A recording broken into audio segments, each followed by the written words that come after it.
Sejam todos bem-vindos à segunda parte do nosso seminário sobre dependência química, o 12º seminário sobre dependência química. Gostaria de lembrá-los que nós ali em cima temos o nosso livro de presença, para aqueles que puderem e quiserem assinar o nosso livro de presença, será um prazer. E também temos um café quentinho ali, que ajuda a acordar nessa parte da tarde. Nesse momento, então, vamos sentando, serenando. Na parte da manhã, o companheiro Enio nos falou sobre como ser esse amor que ampara e sustenta, cuja abordagem foi o familiar. Agora, neste segundo momento, Janete Reis falará sobre o tema Amar-me como, sendo que o foco de sua palestra é o adicto. Quero agora convidar a nossa diretora de atendimento e orientação, senhora Evani Bueno, para voltar a tomar o seu lugar na mesa. E o companheiro da casa, o nosso conselheiro da DAI, da Diretoria de Assistência Espiritual, senhor Tomás Rosa, para nos acompanhar na mesa. Lembramos aos senhores que depois da palestra, como foi de manhã, nós teremos a sessão de perguntas e respostas. Pedimos que as perguntas sejam feitas exclusivamente por escrito, de forma breve e objetiva, através do formulário disponibilizado pelos trabalhadores da casa. Eles vão estar circulando entre os corredores com papel e caneta para aqueles que desejarem registrar as suas dúvidas para a palestrante. Janete Reis realiza trabalhos com dependência química no meio espírita desde 1993. Fundou, no ano de 2000, a Fraternidade Cristã Espírita Luiz Sérgio, dedicada à recuperação de dependentes químicos, participando do Conselho Administrativo. Com a ajuda de uma equipe espiritual, participou da elaboração do programa Renascer, terapêutica espírita para as dependências, tendo auxiliado na implantação deste programa em mais de 30 instituições em vários estados brasileiros. Promove treinamento de voluntários para os trabalhos com dependentes e familiares em instituições e hospitais espíritas. É formada em ciências contábeis, em comércio exterior e em artes plásticas. Passamos agora a palavra a Janete, cuja palestra será direcionada ao adicto.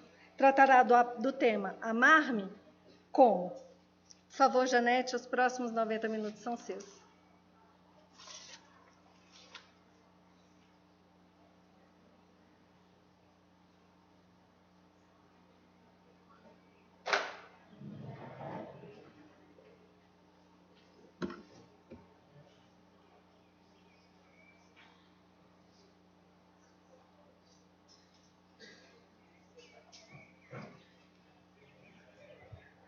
Boa tarde, gente.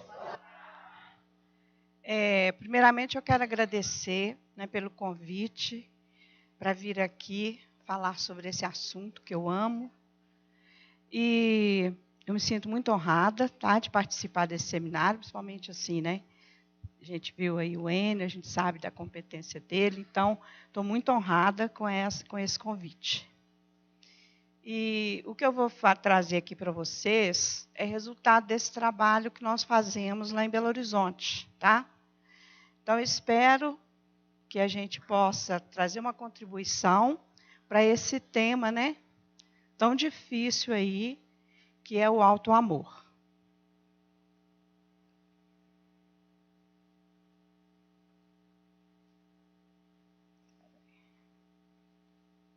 Não funciona. Só funciona aqui. Bom, a proposta da produção do seminário é que a gente traga uma contribuição para sentimentos e emoções. E eu entendi muito bem a preocupação com esse sentimento de desamor, que a comunhão espírita tem, porque nós percebemos isso no nosso trabalho. Um sentimento de baixa autoestima, Sentimentos negativos em relação a si mesmo, que tornem essa questão do auto-amor. Então, quando fala ali, né, dentro dos objetivos que foram propostos, para a gente trazer ferramenta para o desenvolvimento da autoconfiança e da coragem, ferramentas que nos levem a acolher a dependência de forma amorosa, ou seja, uma aceitação amorosa da nossa condição. Não significa que uma aceitação passiva, naturalmente, né? Ferramentas que nos levem ao equilíbrio das emoções e que nos despertem para a atenção à alma e a conexão com o nosso Pai Criador. Então, confiança em Deus. Muito difícil, né, gente? É óbvio que nós não vamos conseguir transformar os sentimentos das pessoas em emoções, porque a proposta é essa, trabalharmos sentimentos e emoções, né? Mas nós vamos trazer contribuições para que vocês possam, né,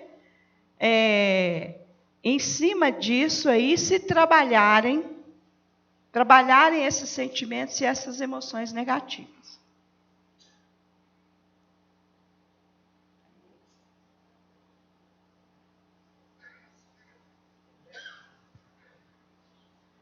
Bom, então a primeira coisa que nós temos que entender é como esses sentimentos e emoções se formam, né? Então eu trouxe esse esquema que a gente usa muito lá para entender essa relação, né, dos sentimentos, das emoções.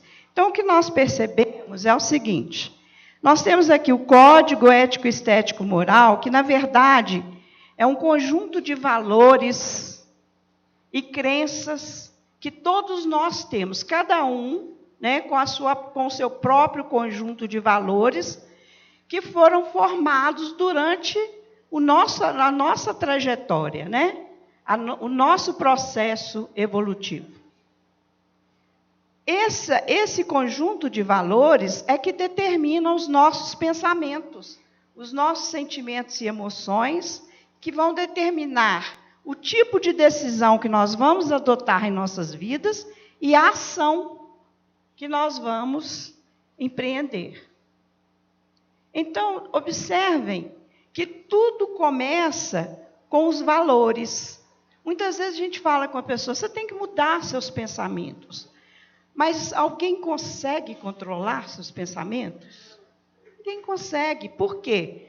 Porque eles são o resultado, são consequência dessas crenças e valores que a gente vai introjetando, internalizando vidas afora, né? Então, esses valores e crenças é que vão determinar a qualidade desses pensamentos e a qualidade desses sentimentos. E também a qualidade da nossa ação. Agora, evidentemente que é cíclico, né? Então, isso significa que uma ação também pode mudar seus valores, né? Então, quando a gente começa a trabalhar, a fazer de determinada forma, a gente pode mudar esses valores. Então, é um processo cíclico. E aqui a gente vê...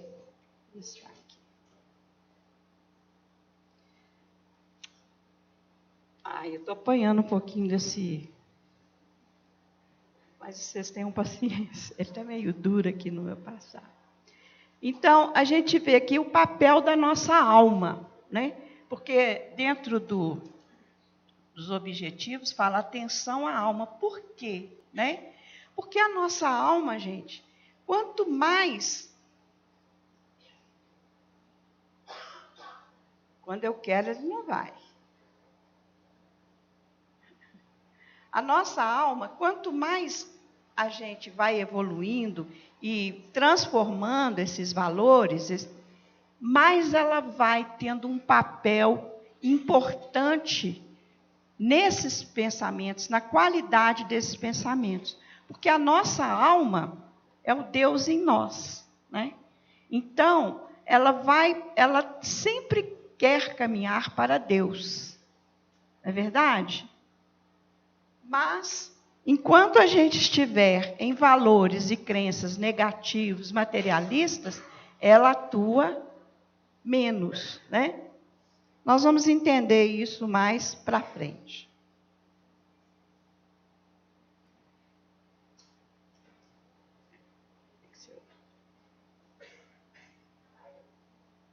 Bom, por que o fato de sermos dependentes desperta em nós esses sentimentos negativos, né? A ponto da gente não se amar? O que acontece? Por que a gente... E isso não é só em relação à dependência química. Em relação a muitas dificuldades e deficiências que nós temos, nós começamos a pensar negativo a ponto de não nos amarmos. Por que isso acontece, né? A primeira coisa é o que nós chamamos síndrome da perfeição. E a segunda é uma visão distorcida acerca das dependências e acerca das demais deficiências que nós temos. Então, o que seria essa síndrome da perfeição? A síndrome da perfeição é uma crença milenar, vem de uma crença milenar que foi incutida em nós pela igreja antiga, né? Aquela ideia de que a gente tinha que ser perfeito hoje para ir para o céu, numa encarnação só. Então, se você não for perfeito, você não vai para o céu. E isso, gente, está arraigado em nós de tal maneira que nós não aceitamos a imperfeição. Por mais que a gente diga o contrário. Isso aí, esse conceito, acabou evoluindo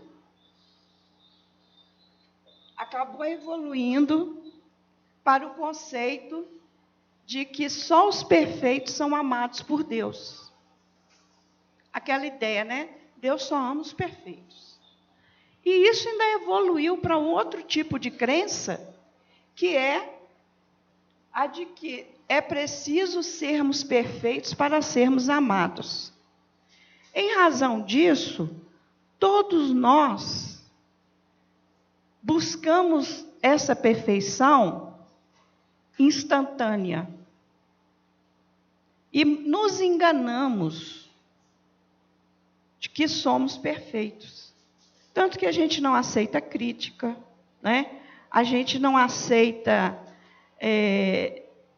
nenhum tipo de percepção do outro negativa a nosso respeito. E muitas vezes, o que a gente faz? A gente usa máscaras, né, para nos enganarmos que somos perfeitos. Quando, na verdade, nós fomos criados, como diz dentro da doutrina espírita, simples e ignorantes, para atingirmos a perfeição pelos nossos próprios méritos. É verdade? Então, não somos perfeitos, somos ainda imperfeitos. Mas não a imperfeição no sentido negativo, é no sentido de não termos ainda conquistado determinadas qualidades, né?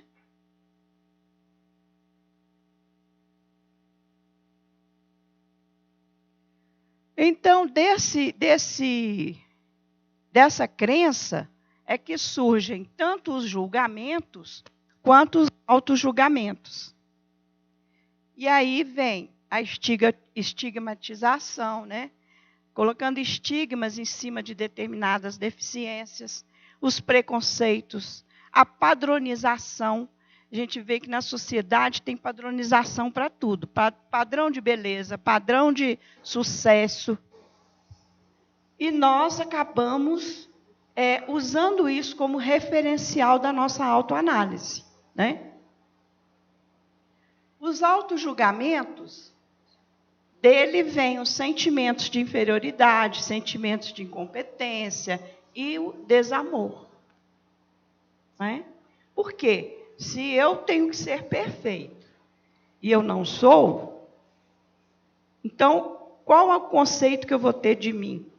Né? Eu sou diferente de todo mundo, porque a gente acha que os outros são e a gente não. Né?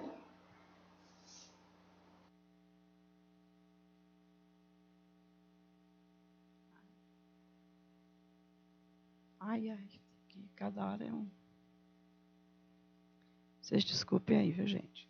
Então, daí que surgem as máscaras, né? As personas que a gente conhece tão bem, não é verdade? E muitas vezes a gente até confunde essas máscaras. Por exemplo, às vezes uma pessoa aparentemente muito segura, muito autoritário, muito inflexível, no fundo é uma pessoa que é exatamente o contrário, né? E ela usa essa máscara para tamponar a dificuldade que ela tem.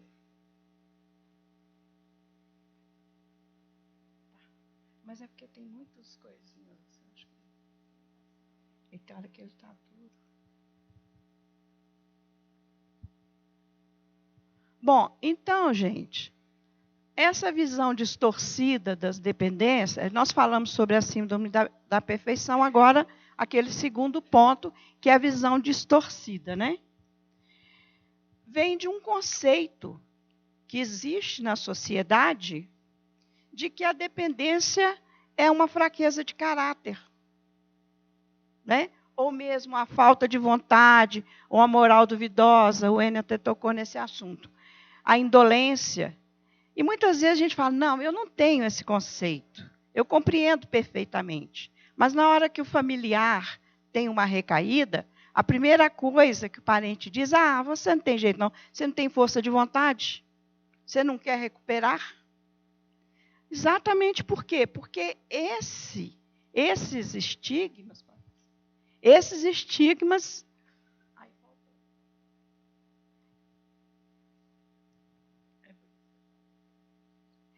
são estigmas sociais que nós vamos assimilando, nós vamos incorporando em nossas vidas.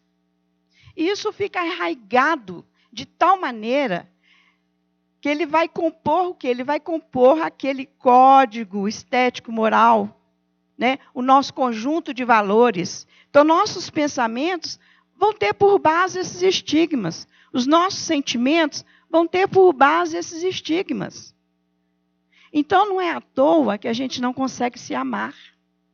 É porque lá no fundo esses estigmas é que estão determinando a nossa vida. Então, nós temos, disso aí vem as consequências sociais, a discriminação social, os problemas familiares, desemprego, né, exclusão, em virtude de estigmas que não correspondem à realidade.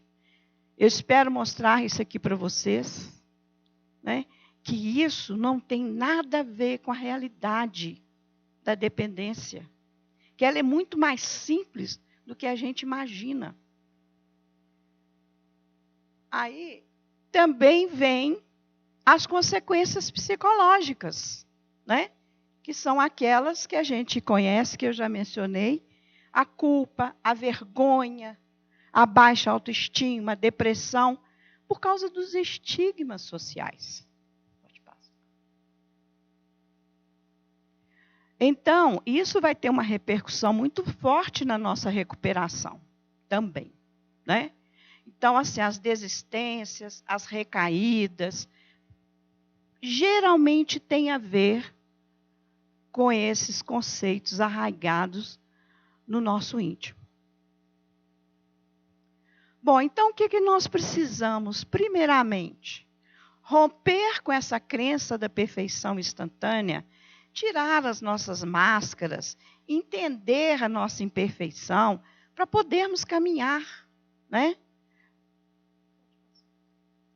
Entender a dependência química e a nós mesmos, sem preconceitos, sem estigmas, sem julgamentos pessoais.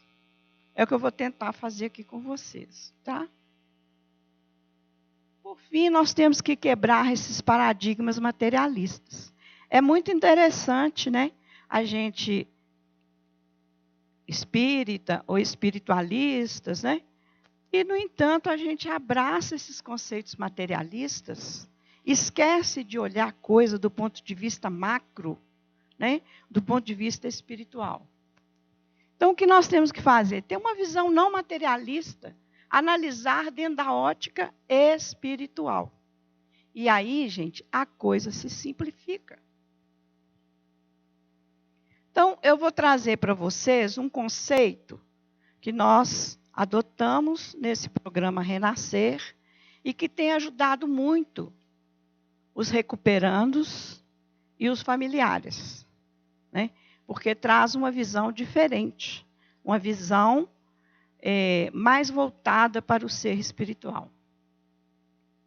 Então, do ponto de vista da doutrina espírita, a dependência não é um defeito de caráter e todos os habitantes da Terra são dependentes. Ora, se todo mundo é dependente, por que o dependente químico tem que ser estigmatizado? Por que ele tem que ser tão criticado, tão massacrado por preconceitos, pelos estigmas? Tá? Espero conseguir provar para vocês que todos são dependentes. Então, nós vamos começar com um testezinho aqui. Eu vou pedir até que, se alguém quiser responder, pode responder. O que você faz quando está triste? Alguém quer falar? Pode falar. Entregar ao poder superior. Quem mais? Chorar. Correr. Chorar. Hã? Comer. Comer. Tá. Ah, trabalho, né? Mergulha no trabalho.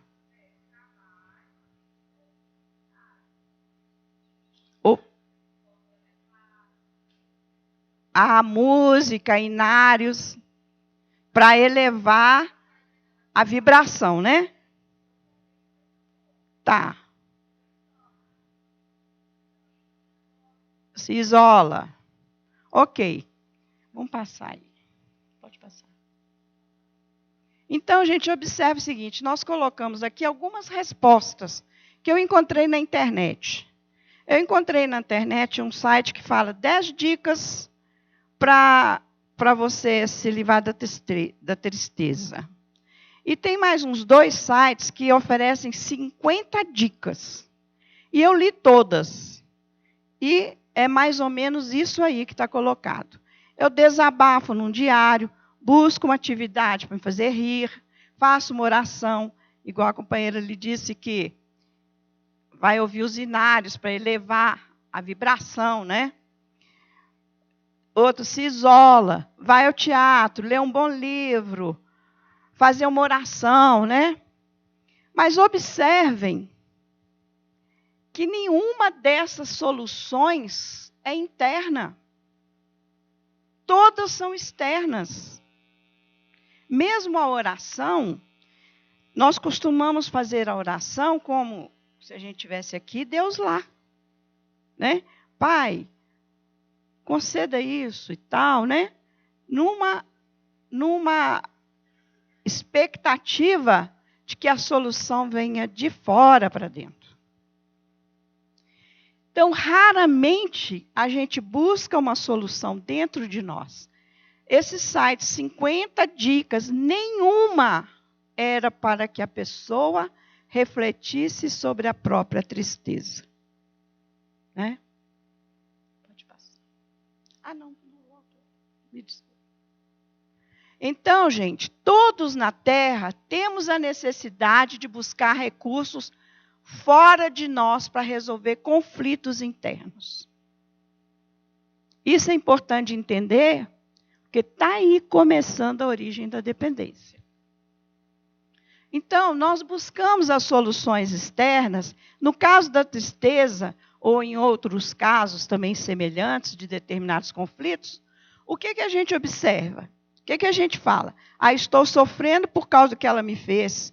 Eu estou sofrendo, a culpa é dele. Né? Eu só vou ser feliz quando ele mudar. Ou quando ele parar de me atormentar, ou ela. Né? Então, a gente espera que a solução esteja também fora de nós. Pode passar. Então, é o foco no outro, o foco no exterior. Não é o foco em nós. Na verdade, o que nós tínhamos que fazer? Buscar entender a tristeza. Por que o que o outro fez me incomodou tanto? Por que eu não consigo aceitar? Por que eu não consigo compreender, né? Por que o que eu sinto por mim não basta, eu preciso que o outro me ame, né? Ou por que o que ele fez, o que mexeu em mim, né? O que dentro de mim foi incompatível com essa ação do outro? Então, uma série de perguntas que a gente deve fazer a si mesmo. Mas a gente perde tempo buscando a solução fora. É o foco no eu interno, que seria o ideal. Então, vejam só. Conflitos internos, soluções internas. Essa deveria ser a nossa atitude. Mas por que buscar internamente? Porque temos um Deus interno que contém toda a sabedoria de que precisamos. A doutrina espírita diz o seguinte, quando Kardec perguntou, o Enner até falou sobre isso, Kardec perguntou onde estavam gravadas as leis eternas. E os espíritos responderam que estava na consciência, né? E essa consciência está na nossa alma. Então, pode passar. É como se nós tivéssemos, gente, na nossa alma, um código para o desenvolvimento espiritual. Do mesmo jeito que nós temos um código para o desenvolvimento físico, um código genético, não é verdade? Que leva ao desenvolvimento físico, individual e da espécie, nós também temos um código para desenvolvimento do espiritual. Emmanuel fala que é um código com genes divinos, né? É um código que nós temos que acessar. Diferentemente do código genético, que vai funcionar independente da nossa vontade, o código espiritual, ele funciona à medida que nós buscamos, né? O usuário tem que acessar. Então, se fosse hoje, talvez Kardec tivesse falado em software divino, um programa divino para a nossa evolução espiritual. Porque então, se a gente tem esse Deus, tem toda essa sabedoria dentro da nossa alma, por que é que a gente não busca? Por que a gente sempre busca fora? Então, gente, a resposta é muito simples. Nós buscamos fora por um determinismo, vamos dizer assim, atávico, né? Uma herança que nós temos do nosso processo de evolução. Hoje a ciência já identifica vários comportamentos nossos como sendo atávicos, ou seja, eles estão em nós em decorrência, essa memória, como eles dizem, mas muitas vezes não sabem determinar onde está essa memória. Nós temos uma memória de todo o processo evolutivo e muitas vezes nossos comportamentos atuais têm a ver com fases evolutivas anteriores. E esse comportamento de buscar fora, ele vem realmente desse processo evolutivo. Então, vamos ver como que acontece. O nosso processo evolutivo, nós sabemos que é uma cadeia, né, gente, de desenvolvimento. Não é aquela ideia de que um animal virou um dia um ser humano. Não é isso. É uma cadeia de evolução, né? E que se chega a um aperfeiçoamento de cada espécie e chegamos até a condição do ser humano. Não é isso? Tudo começou com uma célulazinha que veio evoluindo ao longo do tempo até se chegar ao que existe hoje, né, como ser humano. Pode passar. é óbvio que, nesse processo de evolução, a nossa parte espiritual também veio evoluindo da mesma maneira. Certo? Então, desde lá do princípio inteligente, até chegar à condição de espírito, que é a condição do ser humano. Ou seja, essa memória toda da evolução, ela está gravada no nosso ser espiritual. Tanto as coisas positivas, quanto as coisas negativas, né?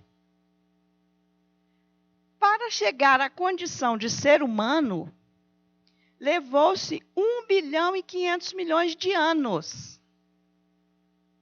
1 bilhão e 500 milhões de anos. E como ser humano, gente, o ser humano apareceu só há 4 milhões de anos. Certo? Pode passar. E esse homem mais sábio, que é o Homo sapiens, ele apareceu só uma faixa que se calcula de 100 a 350 mil anos. E o Homo sapiens sapiens, que é o homem mais moderno que se tem notícia, apenas há 50 mil anos. Ou seja, como seres humanos, nós temos pouquíssimo tempo, nossa parte espiritual tem uma pequena vivência em relação a todo o processo de evolução. Então, 4 milhões de anos é muito pouco comparado a 1 bilhão e 496 milhões de anos, né? Como seres em outras espécies. E durante todo esse período, esse 1 bilhão e 496 mil anos, nós vivemos de forma diferente, né? Muito voltados para fora. Então, o que nós fazíamos? Comer, reproduzir, dormir, sobreviver, né? Então, o aprendizado muito era fuga, ataque, defesa. Então, muito voltado para a sobrevivência. Estabeleceu-se, então, desde o início, um modo de viver para fora, necessário, porque havia a necessidade de desenvolvimento da matéria do mesmo jeito que desenvolvimento espiritual. Então, graças a viver para fora, é que hoje nós temos um sistema nervoso, né, complexo, todo o nosso sistema orgânico bem complexo, graças a esse processo que levou 1 bilhão e 500 milhões de anos. A nossa inteligência, o nosso raciocínio, que está na parte espiritual, também chegou a esse nível de complexidade graças a todo esse processo. Mas não estamos ainda na perfeição, né? E durante todo esse período, vivia-se para fora. O que significa? Priorizando a matéria, priorizando o mundo exterior. É por isso que lá no Livro dos Espíritos fala que os espíritos imperfeitos são aqueles que priorizam a matéria em detrimento do espírito, né? Porque somos isso, vivemos para fora. Então, o modo de viver para fora é viver fora de si mesmo. Bom, seres inferiores da criação vivem para fora sem consciência de si mesmo. Agora, há pouco tempo, a ciência começou a pesquisar e perceberam que alguns animais superiores já conseguem se perceber como indivíduo, mas a consciência ainda é muito pequena, né? Pode passar. Sem consciência do futuro, vive para o imediato. Então, gente, basicamente, nessa luta para a sobrevivência, o que é que os animais superiores, né, vamos considerar os animais mais evoluídos, qual é o que eles procuram? Qual a meta deles? É ter poder e prazer, né? Então, eles têm que ter o território deles, eles brigam por causa de território, marcam o território, tem o harém dele. Quando chega um outro, ele disputar o harém, eles brigam ali, quem ganhar toma conta, não é assim? Passa a ser o alfa da comunidade, então o poder, né? E o prazer também, os animais também buscam o prazer. Então, a gente vê, por exemplo, que os animais usam droga na natureza. Né? Então, nós temos o elefante, que ele busca a marula. A abelha, o álcool, eu vou mostrar para vocês aí. O canguru, o ópio, os cavalos, o locoídeo. Então, aí, ó, esses animais aqui todos estão alterados aí por causa das drogas. Né? E nós vemos o elefante. O que o elefante faz? Ele sacode o pé de marula, que é uma árvore alta, para derrubar as frutas mais maduras. E muitas vezes eles ficam ao redor ali uns dias esperando a fruta fermentar. Quando ela fermenta, eles comem e ficam bêbados. Né? Então, não é uma coisa fortuita, não. Eles procuram, eles identificam qual é a planta. E olha o seguinte interessante. Cada espécie escolhe uma fruta ou uma folha diferente. Né? Então, eu vou passar para vocês, isso aí eu tenho que eu mesmo fazer. Por causa que eu vou passar aqui para vocês, gente, um videozinho para vocês verem. Vai, põe aí para tocar.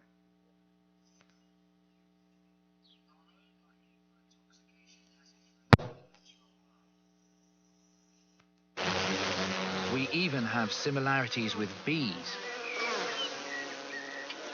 Hives are complex societies with each bee assigned a role. Visitors are identity checked by guard bees.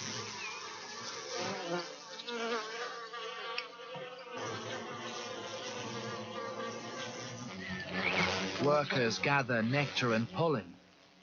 They are especially partial to the sugary sap of lime trees. But the sap soon ferments into an alcoholic drink.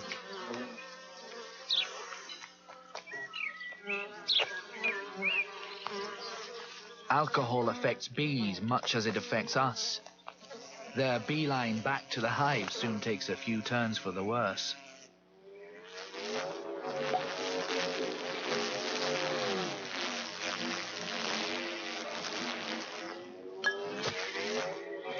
As well as losing coordination, they lose their sense of direction. Those that stagger back not only have to land successfully, they have to pass the security check.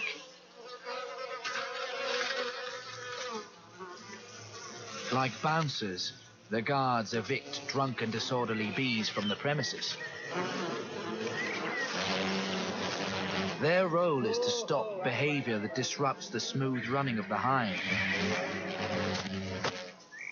Bee bouncers give all drunks the same rough treatment.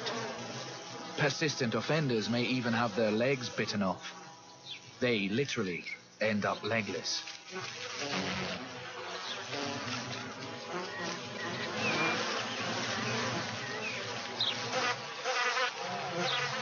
Similarities with our own behavior may be purely coincidental, but true insights into our love affair with alcohol can be found in nature.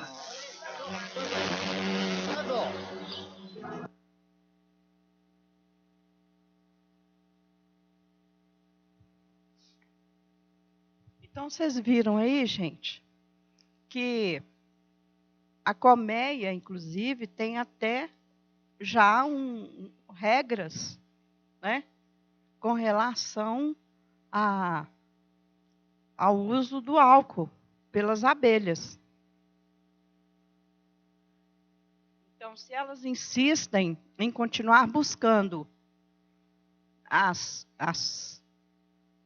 frutas fermentadas, né, e se embriagando, eles expulsam do mesmo jeito que nós fazemos.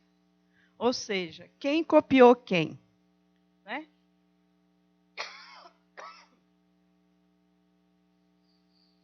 Então, nós vemos aqui, gente, que o princípio inteligente, em seu processo de evolução, ele passou 1 bilhão e 500 milhões de anos vivendo para fora, antes de chegar à condição humana. Né? Então, vocês acham que é fácil a gente mudar esse comportamento de uma hora para outra? Então, o que nós vemos no ser humano hoje? Né? Nós continuamos vivendo para fora. Nós continuamos buscando ter o poder e o prazer, em detrimento do ser. Né? Então, por isso é que a gente disse que é um comportamento atacança do período dos anteriores do nosso processo de evolução. Tudo que nós criamos para satisfação desse ter, poder e prazer. A maior parte das coisas que a gente cria é para isso. Mesmo quando a gente faz livros, né, escreve livros, a gente tende mais para a busca do prazer do que do conhecimento. Se a gente olhar a quantidade de publicações para o prazer e quantidade de publicações para o conhecimento, é muito menor. Porque nós estamos muito voltados para o ter, o poder e o prazer. Então, aquele esqueminha que a gente colocou lá, conflito interno, solução externa. As soluções que nós buscamos também estão voltadas para esses 3 pontos. Tá? Então, o que é viver para fora? É viver ignorando os nossos recursos internos. É por isso que a gente não se valoriza. É por isso que a gente acha que nós não merecemos amor. Ignorando a nossa própria condição espiritual. A gente não dá a mínima importância para o fato de sermos criaturas divinas em processo de evolução. A gente acha que isso é pouco, isso é nada. Né? Então, se a gente não valoriza essa condição, gente, a gente pode, com certeza, não vamos nos amar. Né? Bom, mas vamos continuando para a gente entender a dependência. Então, viver para fora é um modo de viver próprio dos seres imperfeitos, que ainda não têm consciência da finalidade da sua existência. Né? Por isso a gente vive para o imediato. Esse termo, humanimalidade, que a gente vê aqui no slide, foi utilizado por um espírito. Na época de Kardec, na Sociedade de Paris, ele fez os pronunciamentos e tal, o pessoal redigiu, né, o que ele estava falando, e ele usou esse termo aí, humanimalidade, que nós estamos ainda numa transição. Né?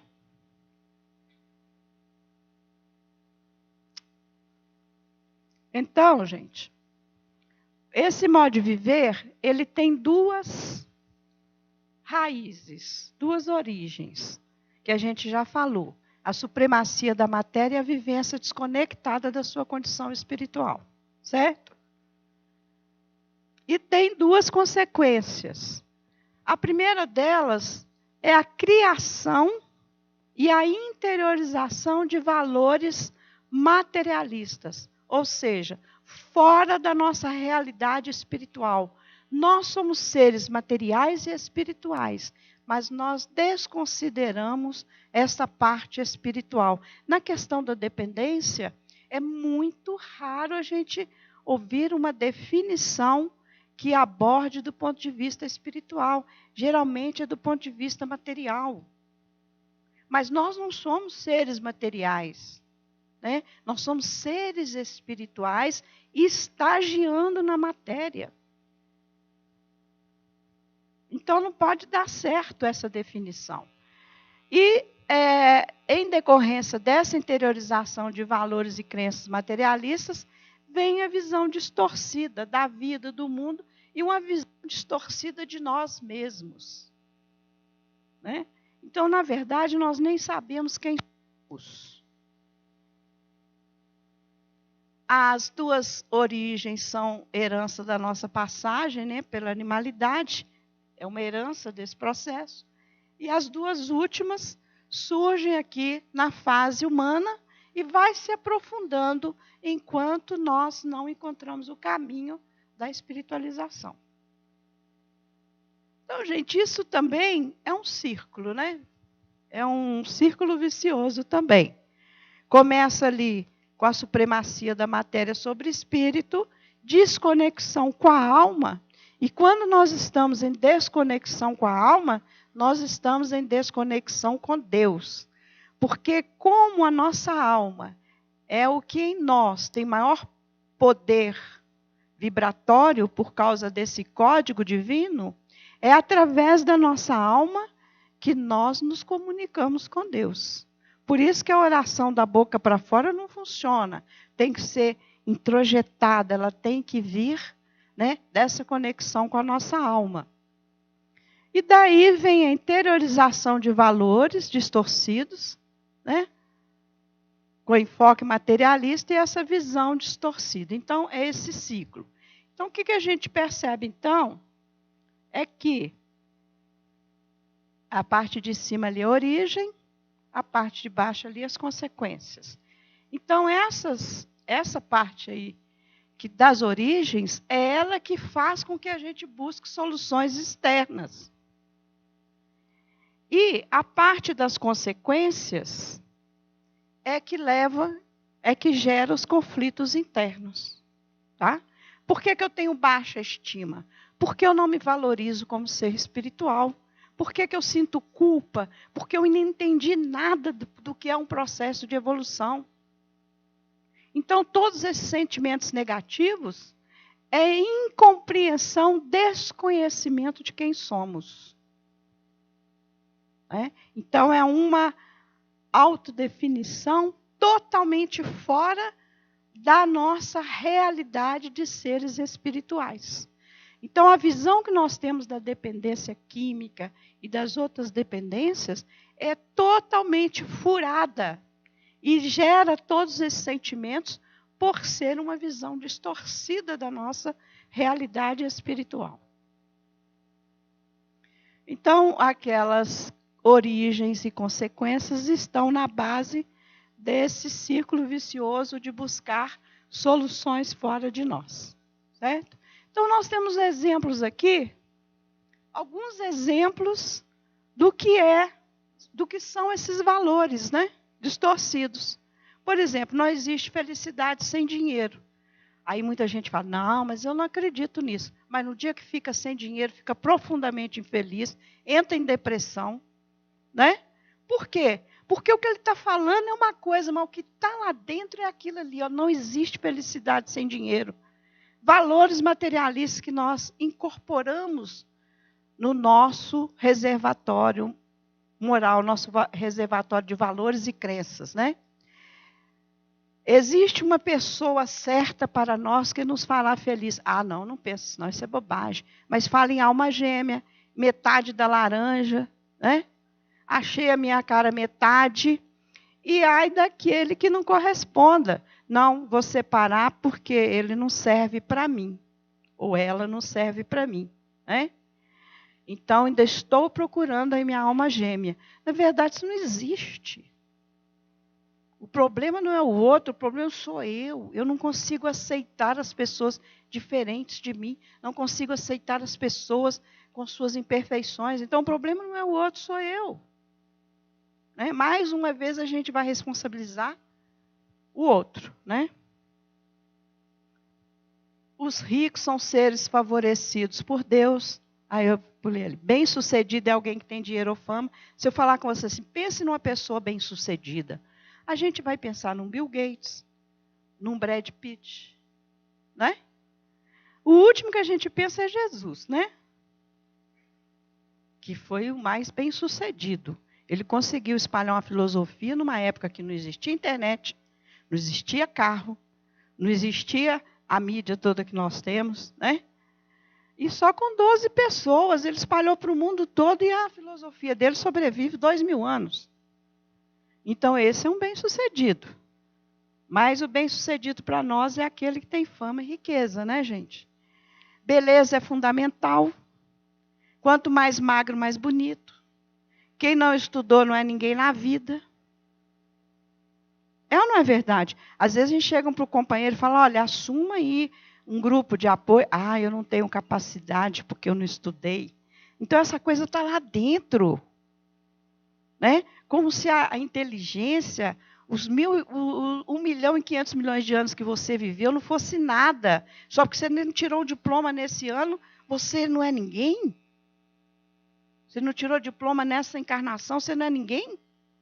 E a quantidade de experiência que você tem, que estão dentro de você. Né? Então, é uma visão muito distorcida que nós temos da vida. A velhice é uma doença, o velho é um inútil. Daí que ninguém aceita a velhice. É botox, é plástica, pinta o cabelo e esconde a idade. Né? E não tem jeito, aparece. Mas aí muitos ficam esperando a hora da morte. Né? Porque ele é um inútil. E às vezes, gente, na nossa juventude, se a gente observar bem, a gente dava pouca importância para os idosos. Ficou velho, o avô, a gente, beijinho para lá e para cá, mas não dava muita importância para o que tinha que falar. Muitas vezes não importava com o que ele pensava. E agora que a gente está idoso, fala assim, não, fazem a mesma coisa comigo. Né? Então, a gente, da mesma forma que a gente julga o outro, né, a gente vai julgar a si mesmo. É aquela fala de Jesus, né?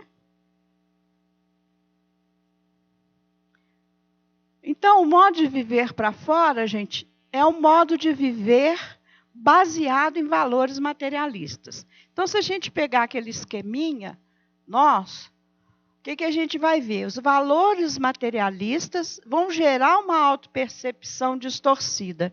Então, todo o seu pensamento vai ser um pensamento de menos-valia. Certo? Os seus sentimentos e emoções vão ser de inadequação. E os nossos sentimentos, quer dizer, na nossa decisão para resolver essa dor, que se sentir menor do que os outros, né, traz para nós, vai ser o quê? Buscar recurso externo. Por quê? Porque o que nós sabemos fazer é buscar fora para resolver o que está dentro. Né? E a nossa ação vai ser o quê? Escolher esses recursos externos. Bom, em verdade, quem somos nós? Em verdade, somos seres eternos, criados por Deus, em processo de aprendizagem. Estamos aqui numa escola. Né? Essa é que é a verdade. Mas nós ficamos nos fantasiando seres perfeitos e sendo infelizes por causa disso. Porque não queremos encarar a nossa realidade e partir para a luta, para a autotransformação, partir para a evolução. A gente fica parado pensando nessas questões, né? Então, esse esquemazinho está ali também, dentro desse conflito aí, desse esqueminha do conflito, né? Então, o que acontece com esse círculo vicioso, né? Buscar fora. Tem um conflito, busco fora. Tem um conflito, busco fora. Nós criamos uma dependência disso.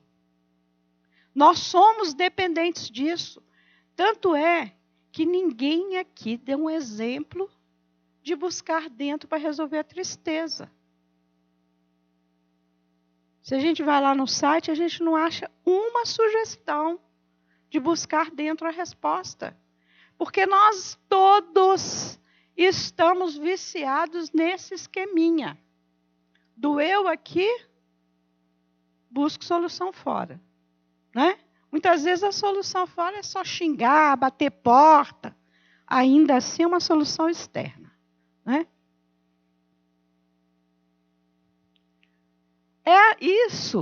Essa relação, ela foi necessária na fase da animalidade, mas ela vai se consolidando como dependência na fase humana, com a inserção de valores cada vez mais pautados no mundo exterior e na matéria. É um retrocesso? É um defeito? Porque a gente costuma muito falar que nós temos defeito. Nós não temos defeito, não, gente. Nós não somos mercadoria estragada, não. Nós temos deficiências, lições não aprendidas. Certo? Somos seres em busca da perfeição e, por isso, imperfeitos. Mas, de jeito nenhum, nós somos defeituosos. E isso não é um defeito, é apenas uma fase do nosso processo de evolução que ainda não foi superada. Simples assim. Nós ainda não achamos o caminho da espiritualização, o caminho da interiorização, o caminho de buscar dentro de nós para resolvermos os nossos conflitos. Agora, no final do século XX para cá, é que nós começamos a dar maior importância à meditação, né? Começamos a buscar soluções mais internas.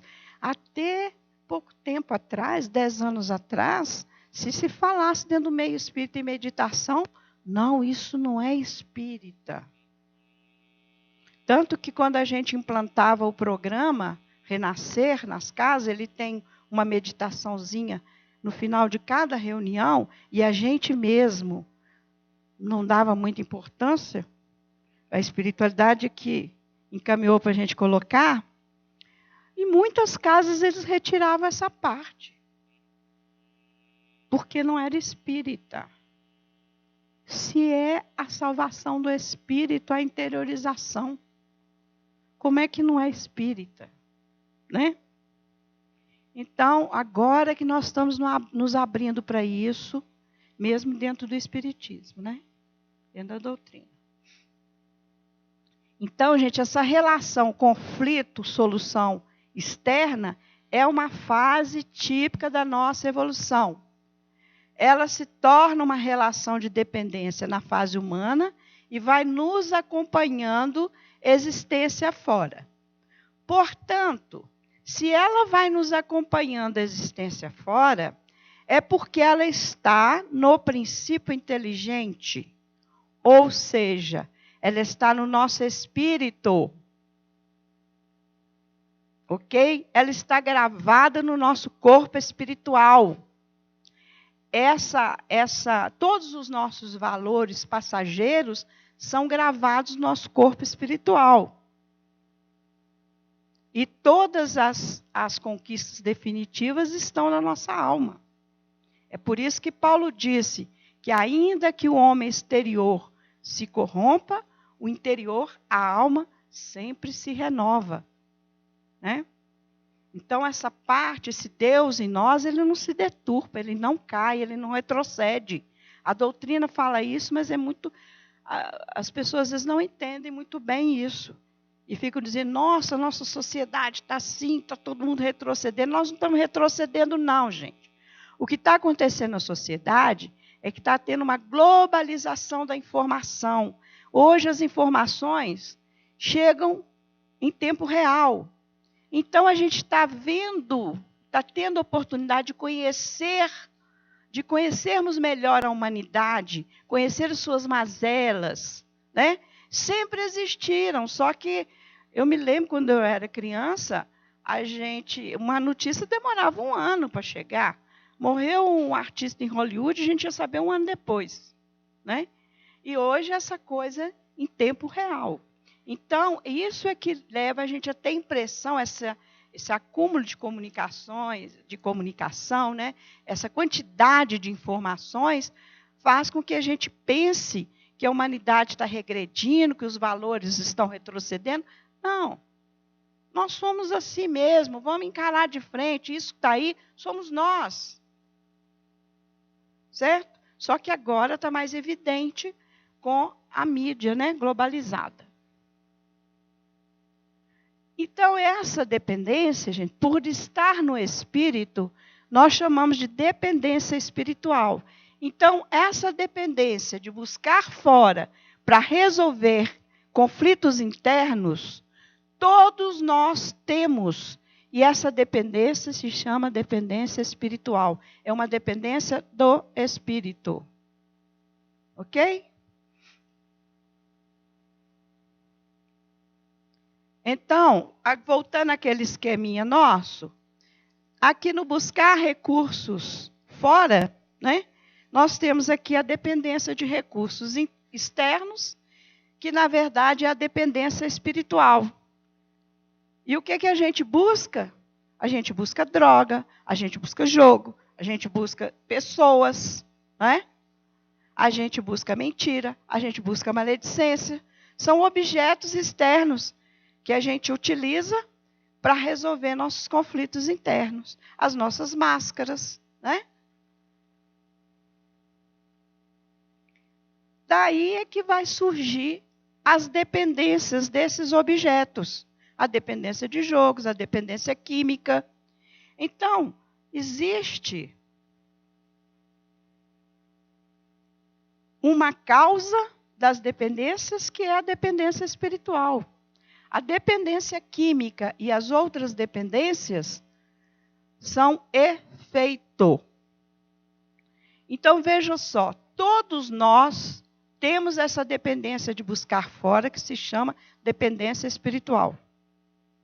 E ela que nos leva às dependências. Então, se nós observarmos, gente, todos nós temos alguma dependência de alguma coisa fora de nós. Muitas vezes, eu me lembro de uma poesia antiga que falava o seguinte, que ser mãe é desdobrar o coração, é descascar o coração fibra por fibra, né? Era um negócio mais ou menos assim. Mãe era sofrer, ser mãe era sofrer, era penar, né? Isso tem um nome hoje, codependência. A codependência é o quê? Dependência. É dependência de pessoas, é uma dependência afetiva, é dependência de cuidar do outro, né? Cuidar mais da vida do outro que da sua própria. É a codependência. Por que existe o codependente? Porque ele tem a dependência espiritual. E o objeto dele é o dependente químico. Certo? Então, todos nós, a gente pode até não ter descoberto ainda, mas todos nós temos uma dependência de alguma coisa. Né? Por quê? Porque nós já temos a origem, a dependência espiritual, a dependência de buscar fora de nós. Tanto que os exemplos aqui todos foram de coisas fora. Né? Então, o que vai acontecer? Os objetos que nós vamos usar, a dependência espiritual é que leva você a buscar o jogo, buscar o sexo, buscar a internet, a depressão, que existe um tipo de depressão que é dependência. É a dependência do coitadinho, que quer ser né, cuidado. Nós não estamos falando que toda depressão é dependência, não. Mas existe um tipo que é o depressivo que quer ficar quieto em casa, né? Então, a depressão ajuda, ele fica ali sendo cuidado, ele não precisa trabalhar, ele não precisa se esforçar. E fica ali esperando, né, o tempo passar. A dependência de álcool, de maledicência. Né? Existe dependência de maledicência.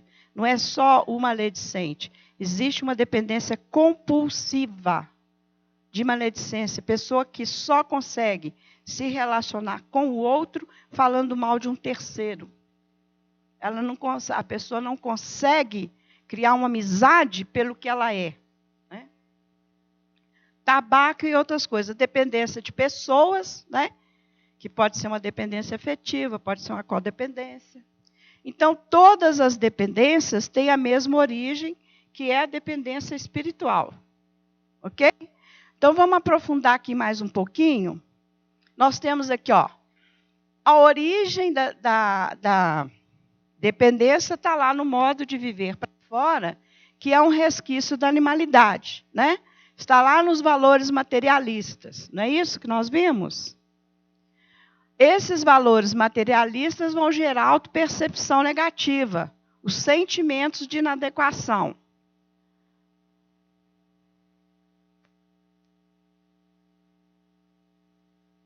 Esses sentimentos são como? Né? Da autopercepção distorcida vai gerar esse sentimento de inferioridade, de incapacidade, de incompetência. Eu não estudei, eu não tenho um diploma, então sou incompetente, sou um fracassado. Então vem de um valor distorcido, de uma autopercepção distorcida. Porque não tem ninguém que não é ninguém. Né? Não é o conhecimento formal que determina se uma pessoa é competente ou não, se ele é fracassado ou não. Não é isso? E daí vem os sentimentos de medo, de culpa, de justificação, de autocompaixão, né? Baixa estima. Então, gente, o que o espírito faz? Ele está em sofrimento por causa desses sentimentos. Então, o espírito, ele cria uma estratégia para resolver essa dor, ou para enganar esta dor. E a estratégia dele, geralmente, as 5 principais são essas aqui que a gente colocou, são várias, né? Mas as principais são essas. Então, a estratégia do espírito vai ser autodefesa, fuga, autodestruição, autopromoção, compensação. São estratégias que o espírito usa para poder resolver esse conflito interno. E o que ele faz? Busca fora. Não é? Então, está lá a dependência espiritual e ele vai, então, fora, nos objetos, nas substâncias, nas situações e em pessoas. Então, agora voltamos àquele quadro. Essa escolha dos objetos vai depender da estratégia que o espírito determinou para si. Mas pessoas diferentes podem utilizar o mesmo objeto com objetivos e estratégias diferentes. Então, nós vemos, por exemplo, pessoas usam cocaína por autodestruição, outros usam a mesma cocaína por autopromoção. Eu me lembro de pessoas dizendo, olha, eu comecei a usar porque eu queria ser o bad boy, né? Aquele rebelde que não aceita as convenções sociais, coisas desse tipo. Na verdade, é o quê? Busca do poder através daquilo, né? Mas a gente busca também a compensação, a autopromoção. A maledicência é uma estratégia de autopromoção. Porque quando eu falo mal do outro, eu estou automaticamente dizendo, eu posso falar porque eu não sou aquilo. Né? Então, eu rebaixo todo mundo e me sinto mais alto. Então, é uma autopromoção. Né? Por que uma pessoa escolhe um tipo de objeto e outra escolhe outro? E a gente viu que os animais também, né? Eles escolhem objetos diferentes. Por que isso acontece? Então, isso tem a ver, gente, com a trajetória do espírito, como ele vê a estratégia dele, como ele enxerga aquele objeto, os paradigmas, os valores que ele tem, né? A percepção que ele tem de si mesmo, as experiências passadas, e aí, por fim, vem as oportunidades oferecidas na sociedade, né? Então, a questão, os fatores culturais, as questões geográficas, que muitas vezes é colocado como causas da dependência. Mas nesse conceito aqui, esses fatores só são determinantes para a escolha do objeto e não causa da dependência. Então, por exemplo, no Brasil, não se usa heroína porque é muito cara. Tem a ver com a nossa situação econômica. Não é? Questões culturais também. Por exemplo, antigamente o povo era viciado em rapé. Não existia ainda a cocaína. Ixi, eu comecei mais tarde. Pode mais.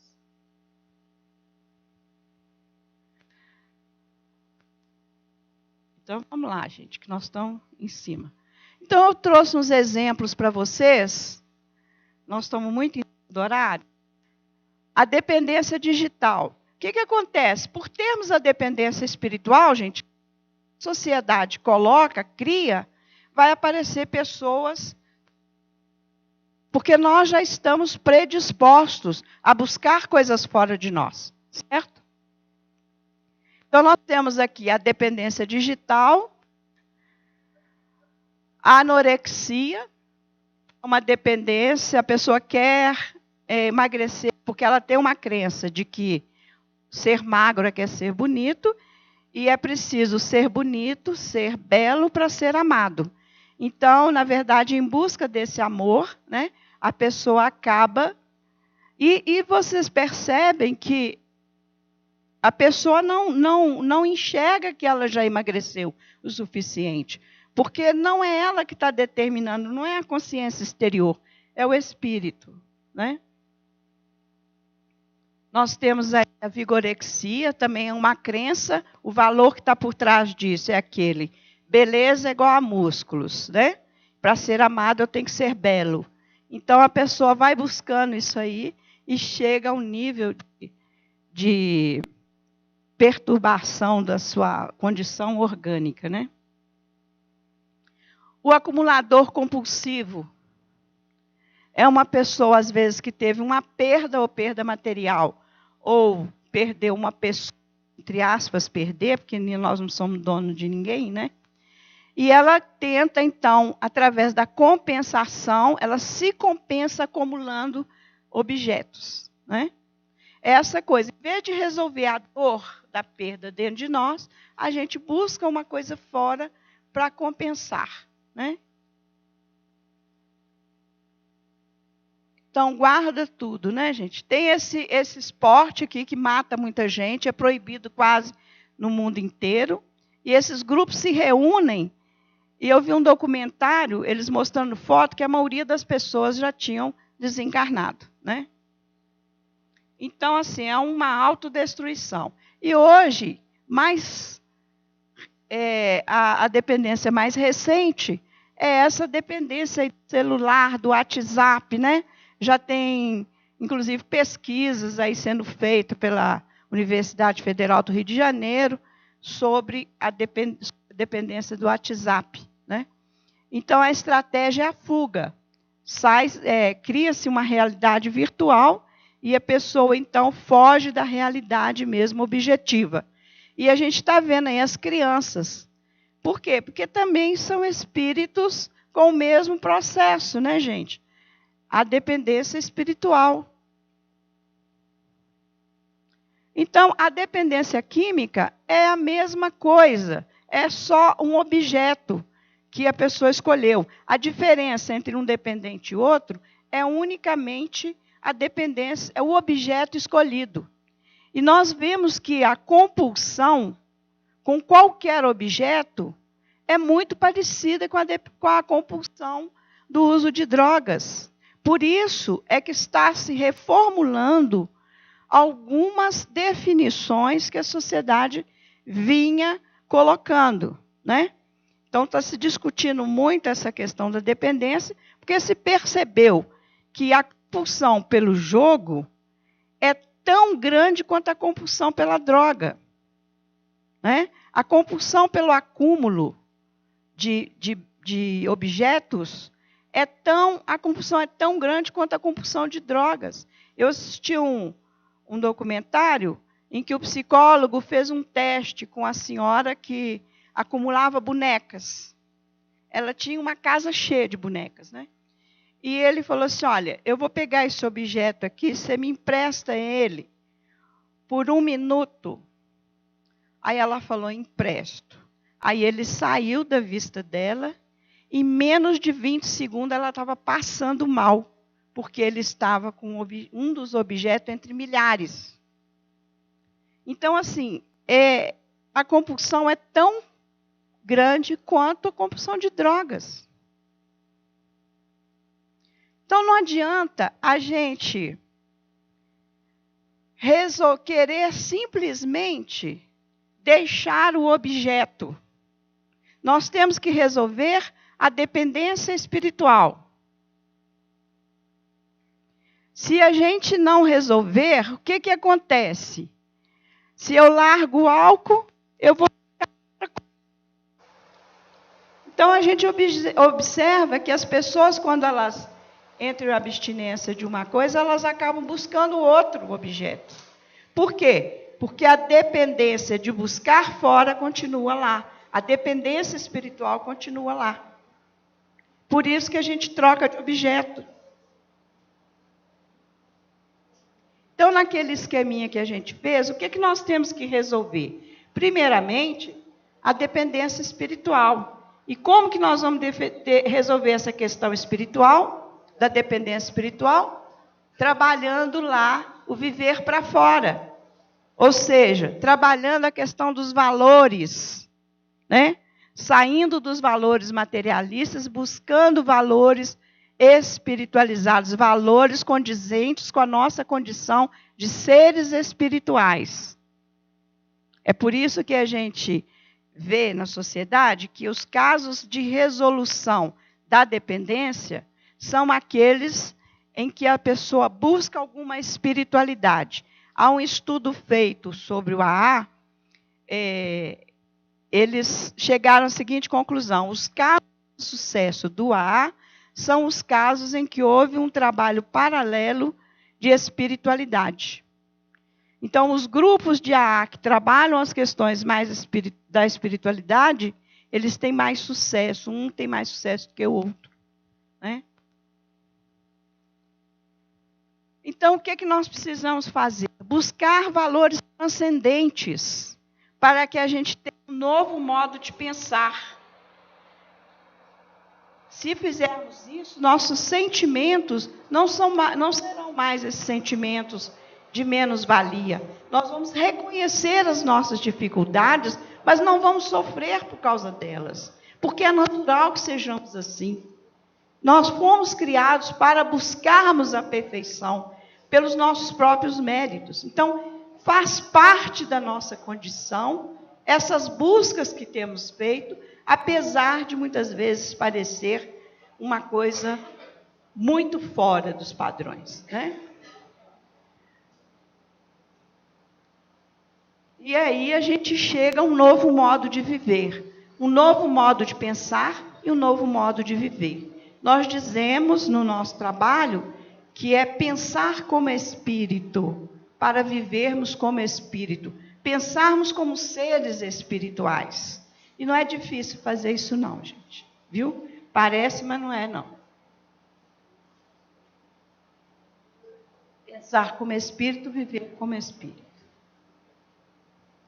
Então, não é possível vencer a dependência sem que haja uma transformação de dentro para fora, em que se estabeleça um novo modo de pensar e um novo modo de viver. Está aí um motivo porque a gente tem que ir para grupo de apoio, porque lá nós vamos trabalhar valores. Muitas vezes as pessoas não entendem o que elas estão fazendo ali. É por isso, nós temos que trocar aqueles valores, modificar aqueles valores. Conclusão, a dependência é própria de uma fase evolutiva da humanidade e, como tal, pode ser superada. São lições não aprendidas, não é defeito, não é retrocesso. Só lições que a gente ainda não aprendeu. Todos somos dependentes. Ninguém é melhor do que ninguém. Somos criaturas divinas, espíritos imortais em processo de evolução. Portanto, não temos nenhum motivo para baixa estima, para desamor, né? Para reprovações, para julgamentos, para autojulgamentos. É ignorância a gente ficar julgando o outro. É ignorância nos julgarmos. Temos que encarar de frente, somos imperfeitos. A gente sempre diz na nossa casa o seguinte: quem não se aceita não tem ponto de partida. Enquanto nós não nos aceitarmos, encarar as nossas dificuldades, nós não vamos ter tranquilidade para lutar, para vencê-las. A gente fica usando máscara e tentando aparecer o que não somos, né? Então, está na hora da gente assumir quem somos. Bom, eu trouxe aqui também, gente, uns princípios que a gente trabalha no programa Renascer. Nós não vamos falar sobre todos. Eles me deram mais 10 minutinhos aqui, porque a gente começou 10 minutinhos depois. E nós vamos falar de alguns, tá? Que são muito importantes. Mas eu vou deixar aí com a produção do seminário. Quem se interessar, pode pedir para depois, quem quiser estudar, porque são muito interessantes. Nos ajuda demais, né? Primeiro deles, que a gente resolveu trazer, é o princípio da responsabilidade. Sou o único responsável pela minha vida, pelas minhas ações, pelos meus sentimentos, pelas emoções. Pelas emoções, meus sentimentos. Se eu tenho raiva, ninguém é responsável pela minha raiva. A minha raiva nasce dentro de mim. Ninguém coloca sentimento nem emoção no outro, não. Nós é que colocamos, dependendo dos nossos valores. Então, não adianta culpar o outro. Todos os fatos da vida, eles são neutros. Os sentimentos que advêm daquele fato dependem da nossa intimidade. Então, vamos supor, morre uma pessoa na família. Um tem uma reação, o outro tem outra. O fato, a morte, é neutra. O que eu sinto, né, vai depender dos meus valores, da forma como eu encaro a morte, da forma como eu encaro a vida. Certo? O princípio da neutralidade, hoje o Enio falou mais ou menos sobre isso. Não sou responsável pelo ato praticado por outra pessoa e não me envolvo com esse ato, mesmo que praticado contra mim. Olha, se uma pessoa resolve me xingar, problema dela. O que isso tem a ver comigo? Nada. Se a minha família não me aprova, problema dela. O que isso tem a ver comigo? Eu sou quem sou, me aceito, encaro as minhas deficiências. Se o outro acha que ele tem valores suficientes para me julgar, problema dele. Ninguém consegue julgar ninguém, ninguém tem capacidade de julgar ninguém. Por quê? Porque o meu conjunto de valores é o princípio do não julgamento.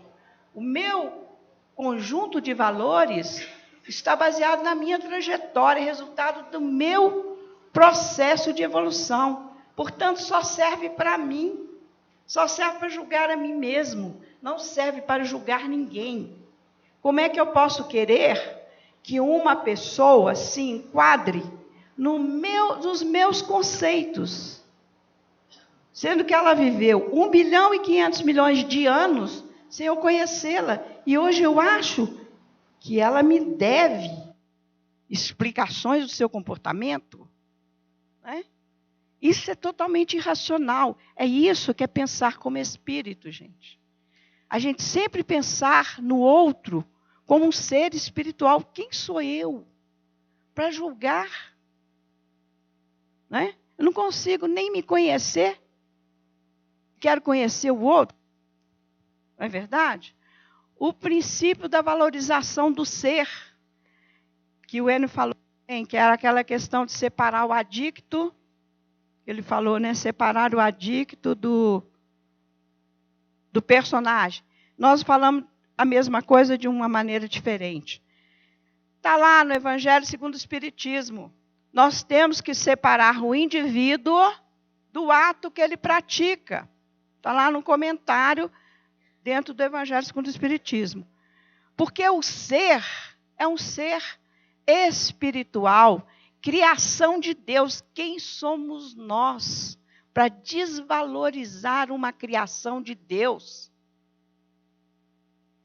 Ninguém tem competência para isso, certo? O que nós temos que fazer?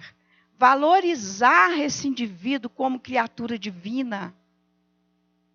Separar do ato. A família chega confusa na casa espírita buscando ajuda, porque ela não consegue fazer essa separação. Então ela não gosta da droga. E ela sente culpa porque ela está achando que não gosta dele. Não. Ela gosta dele, ela não gosta da droga. Então a gente precisa ter claro isso, fazer essa separação. Tá?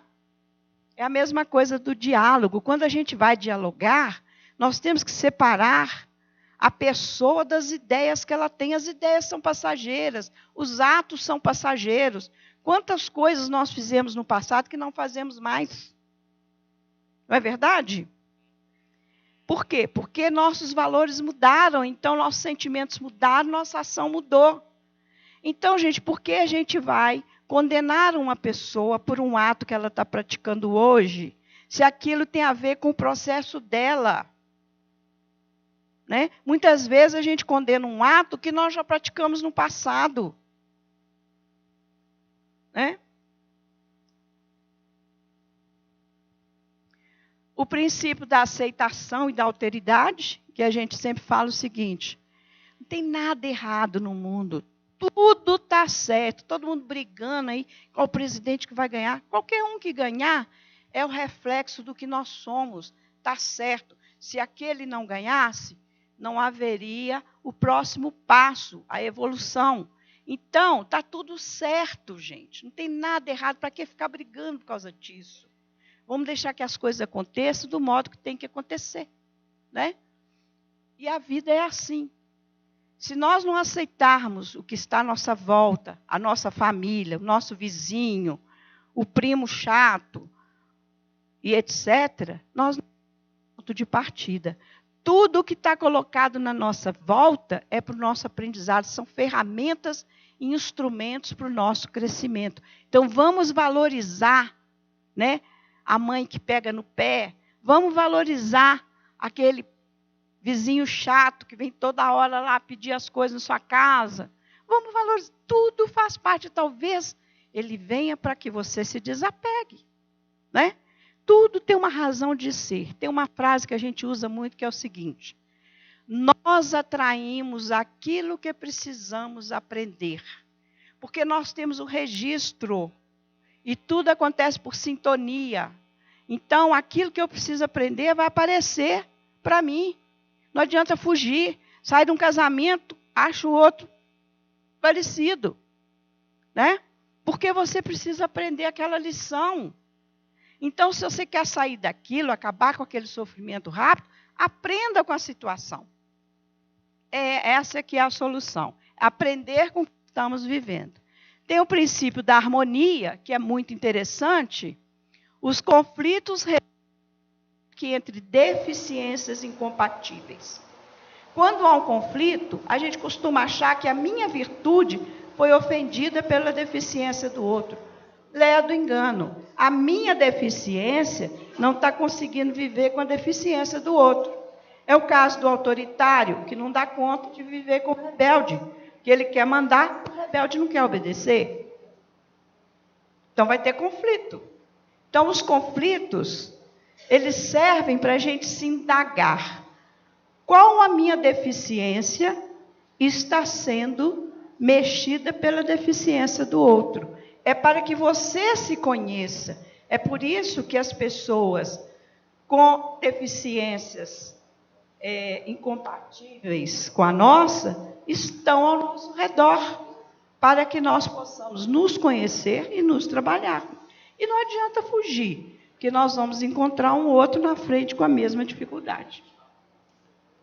O princípio da interiorização, né, que é resultado, inclusive, desse estudo que a gente fez. Se nós estamos vivendo para fora, nós temos agora que buscar nos interiorizarmos, buscarmos a nossa alma, buscarmos soluções internas. Né? Por fim, eu trouxe aqui para vocês uma mensagem de Jesus. Imagina, Jesus falando sobre a dependência naquela época, né? Então, ele disse o seguinte: em verdade vos digo que tudo que ligares na terra será ligado no céu, e tudo que desligares na terra será desligado no céu. Jesus, Mateus 18, 18. Então, gente, se nós queremos nos desligarmos de alguma dependência, temos que nos desligar aqui. É o que Jesus está nos dizendo, nos ensinando. Certo? Temos que desligar aqui. Como o Enio falou, a gente leva essas dependências para o plano espiritual. E lá pode ficar até um pouco escamoteada a dependência. A prova mesmo da dependência é quando a gente chega aqui, né? Então, vamos trabalhar aqui. E eu espero que eu tenha conseguido mostrar para vocês que a dependência não é um bicho de 7 cabeças, tá? Que todos nós somos dependentes e que a única diferença entre nós é a escolha do objeto. E se você ainda não descobriu o seu objeto, comece a frequentar os grupos de apoio para você descobrir o mais rápido possível, tá? Agradeço muito, que Jesus nos abençoe a todos.